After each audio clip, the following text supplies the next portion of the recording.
Una refused to leave King Taurus's side that day. Usually, it was Parialia that she sought the attention of. Now suddenly, it was he who could not leave his daughter's presence without being subjected to the screams of her severe protest. She would latch onto his leg and cry uncontrollably whenever he even attempted to leave her side. He was unable to understand her discomfort, which, by mid-morning, had spawned a small uneasiness in him as well. Secretly, he confessed that he was flattered by the switch of attention. Never before had she only wanted her dog to comfort her. So to keep down the fuss from her and Parialia, he helped Una to him as much as possible. It was not until their midday meal that Una again became so irritable that even his ability to soothe her was beginning to falter. She refused to eat her own food and seemed to watch the servants with an uncanny thread of malice upon her infantile face. As King Taurus's servant sat his wine down in front of him, Una let out a piercing shriek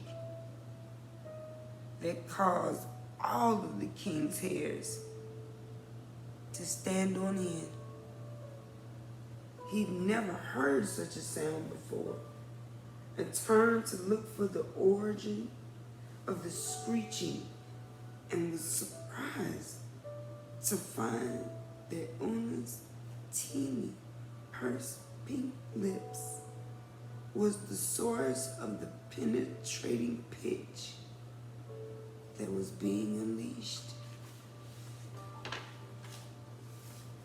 As she was doing this, a powerful burst of wind broke through the castle shutters and blew his goblet and the bottle to the floor, and Una stopped. 4 of the castle's hounds quickly moved to lap up the fragrant liquid, and just as quickly, they all fell to their deaths.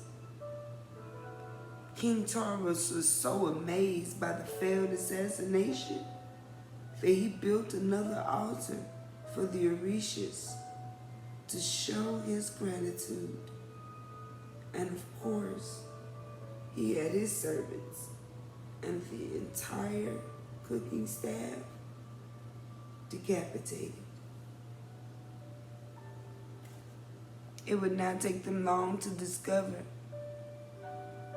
that Una's gifts were just beginning. Her ability to see the future soon developed and became diverse as the elements of nature began to expose themselves as her tools. Una was 5 years old the first time she used water to show her mother the future. It was well known that every spring since Una's birth, Parialia took her daughter to the cliffs to see the waterfalls. This was one of Queen Parialia's favorite places, and it quickly became a jaunt away from home that they both anticipated with glee.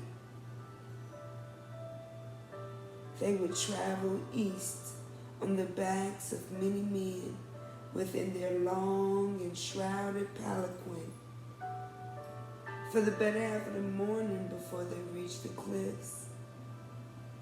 When they arrived, Una jumped out and ran straight to the edge of the cliffs. heedlessly plopping down to the ground. She hung her body halfway over the edge so she could peer down into the water. Parialia moved quickly to join Una, but she was stunned, speechless, as she watched Una being seemingly so careless in the face of such danger.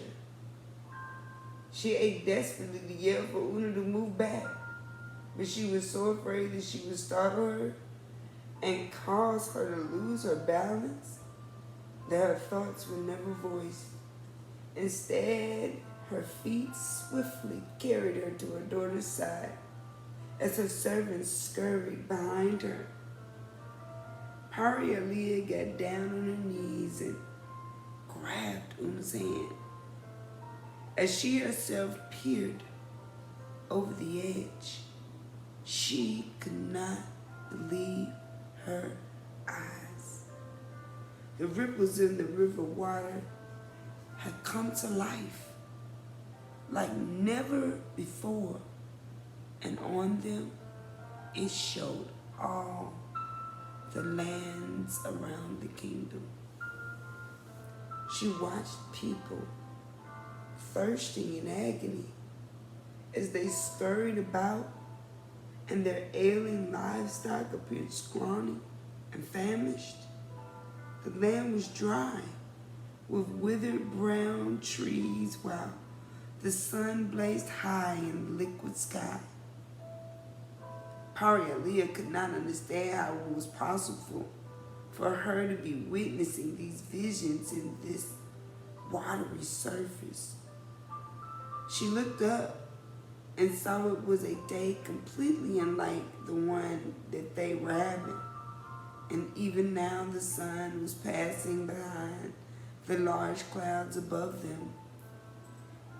Tears overwhelmed her as she shakily pulled Una close to her and began to pray. Una turned to face her mother, and as she did, the scene faded. She said, "Mom, I can fix this. I will tell you when the rain will come, and we will save it before it stops. Then we will have plenty of water for the dry time." Una's bright and infectious smile eased Parialia's tears. It would never cease to amuse her the way Una purposely shortened her and Taurus's titles of Makwa and Daga, respectively. Parialia knew Una could say them properly, but she never corrected her when she only said Ma, and actually grew to prefer it. Parialia went to Taurus, still in awe, as she told him of how Una had projected her vision of the future into the water. As the years went by, Una would show them visions of war in the fire and victory in the clouds. That allowed King Taurus to flourish in spite of the turmoil that destroyed the other kingdoms around him. Soon after that, tales of her deep brown eyes being able to read the future, present, and even one's past spread beyond the kingdom. And as Una grew, her mystic gifts increased in power. By the time she was 10 years old, the word of Una's miraculous eyes had spread far and wide. That brought many travelers and worshipers to their lands, and many attempts to abduct her as well. These efforts, of course, were to no avail, though mostly unaided by the protection of her guards. It was Una that was able to thwart the plans of her kidnappers. The conjurings she displayed during those ages reflected her playfulness and her power.